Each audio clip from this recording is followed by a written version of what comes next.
Mummy हजुर बाबु यो कौसी खेतीमा सिमी लगाउनु भएको के हेर्दै हुनुहुन्छ पातले उल्टाई कोल्टाई गर्दै यो सिमी रोपेको बाबु अहिले हेर न यो पछिल्लो समयमा यो सिमीको पातमा यस्तो कलमले लेखे जस्तो यो सेतो सेतो धर्साहरू आइरहेको छ हो त्यसलाई चाहिँ यो के रहेछ भनेर सिमीको पातहरू पल्टाउँदै हेर्दै गरेको बाबु ए यो मम्मी यो एउटा लिफ माइनर भन्ने हुन्छ जसलाई नेपालीमा भन्नुपर्दा पात जोतुवा भन्ने किरा हो यो किराले गर्दा यस्तो भएको हो नि मम्मी ए त्यस्तो पो खालको किरा हो बाबु यो ए यो किरा कसरी लाग्छ यसको रोकथामको लागि हामीले घरेलु उपाय के अपनाउन सकिन्छ र वैज्ञानिक उपाय पनि होला नि बाबु यसको हुन्छ नि मम्मी यो किराहरूको असर र यसलाई नियन्त्रण गर्ने विभिन्न विधिहरूलाई म क्रमशः रूपमा भन्छु है त हुन्छ नि बाबु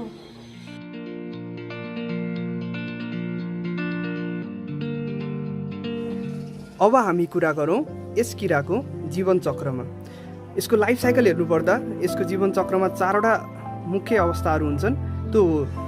एग लार्भा प्युपा र एडल्ट नेपालीमा भन्नुपर्दा अन्डा लार्भा प्युपा र वयस्क र यसलाई बुझ्नको लागि हामी वयस्कबाट सुरु गर्छौँ जब प्युपाबाट वयस्क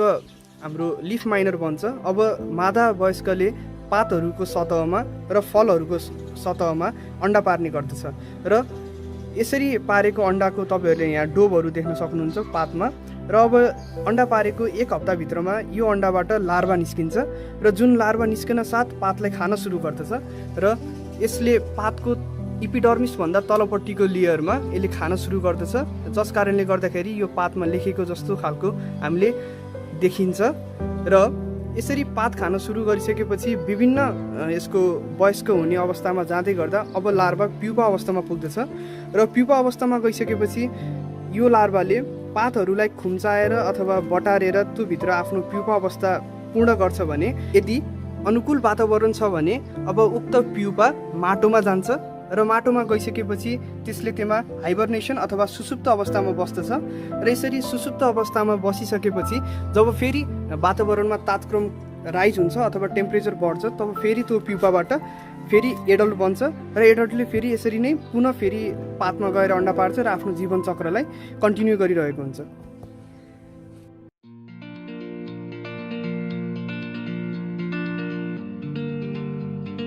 पात जोतुवाले असर गरेको कसरी चिन्ने सुरुवाती अवस्थामा यस किराले हाम्रो पातहरूमा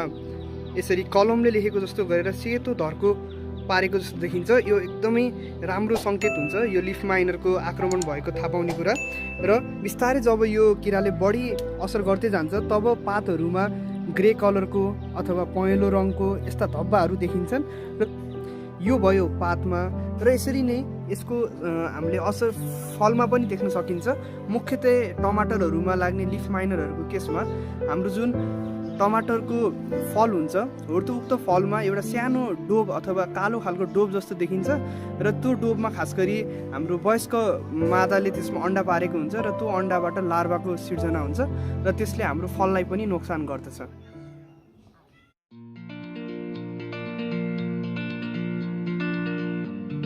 यो किरालाई कसरी नियन्त्रण गर्ने सुरु गरौँ हामी घरेलु उपायबाट कसरी गर्ने त यस किराको नियन्त्रण यदि हजुरहरूको बालीहरूमा यो किराले भर्खरै असर गर्न सुरु गरेको छ भने हामीले असर गरेका सुरुका सुरुवाती पातहरूलाई हामीले काटेर फ्याल्न सकिन्छ र काटेर हामीले यसलाई यहीँ जमिनमा होइन कि हामीले यसलाई छुट्टै लगाएर यसलाई नष्ट गर्नुपर्दछ यदि पातलाई यसले पुरै नै असर गरिसकेको छ भने हामी तलपट्टि रहेका पुरै पातलाई नै फ्याल्न सक्छौँ अथवा नष्ट गर्न सक्छौँ तर यो विधि एकदमै सुरुवाती अवस्थामा मात्र कारगर रहन्छ नत्र यदि बढी असर गरिसकेको अथवा पातलाई बढी नष्ट गर्न सुरु गरिसकेछ भने यो विधिले हामीले यसलाई नियन्त्रण गर्न धेरै नै गाह्रो हुन्छ यसै गरी हामीले निम ओइलको पनि प्रयोग गर्न सकिन्छ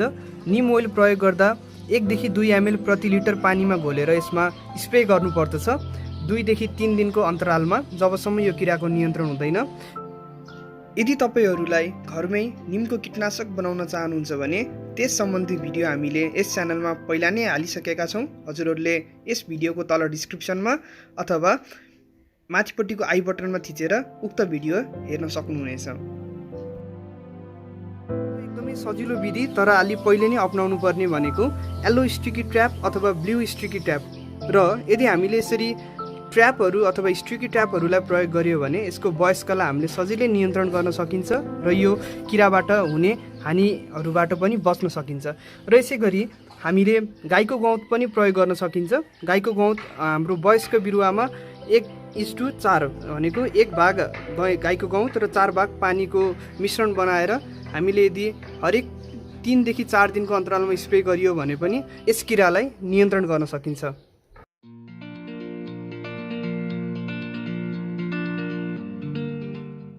यदि हाम्रो यी घरेलु विधि र अर्ग्यानिक विधिहरूबाट हामीले यसलाई नियन्त्रण गर्न सकेनौँ भने बल्ल हामी रासायनतिर जानुपर्दछ। र रासायन अथवा इन्सेक्टिसाइडको कुरा गर्दाखेरि हामीले क्लोरोपाइरिफस र साइपरमेथ्रिनको जुन हाम्रो कम्बाइन्ड कन्सन्ट्रेसनमा हुन्छ त्यो एग्रोभेटमा एकदमै सजिलै पाइन्छ। त्यसलाई 2 ml प्रति लिटर पानीको दरमा, इमामेक्टिन बेन्जोइड 5 ग्राम प्रति 16 लिटर पानीको मात्रामा स्प्रे गर्न सकिन्छ। यसै गरी स्पिनोस्याडलाई 1.5 ml प्रति लिटर पानीमा घोलेर स्प्रे गर्न सकिन्छ। र काइरोमाइजिन भन्ने इन्सेक्टिसाइडलाई पनि 1 देखि 2 ग्राम प्रति लिटर पानीमा घोल बनाएर स्प्रे गर्न सकिन्छ।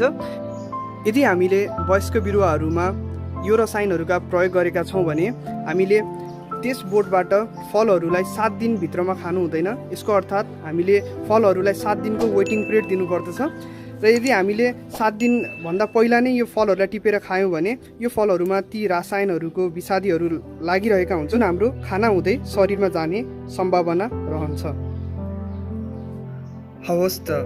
पात जोतुवा किरा सम्बन्धीको यस जानकारी हजुरहरूलाई कस्तो लाग्यो प्रतिक्रिया दिन नबिर्सिनुहोला। आगामी दिनमा कौशी खेतीमा कुन किरा अथवा रोगको बारेमा जानकारी चाहनुहुन्छ त्यो पनि कमेन्ट बक्समा लेखिदिनु होला। हाम्रो देश, हाम्रो कृषि। Thank you. Thanks for watching.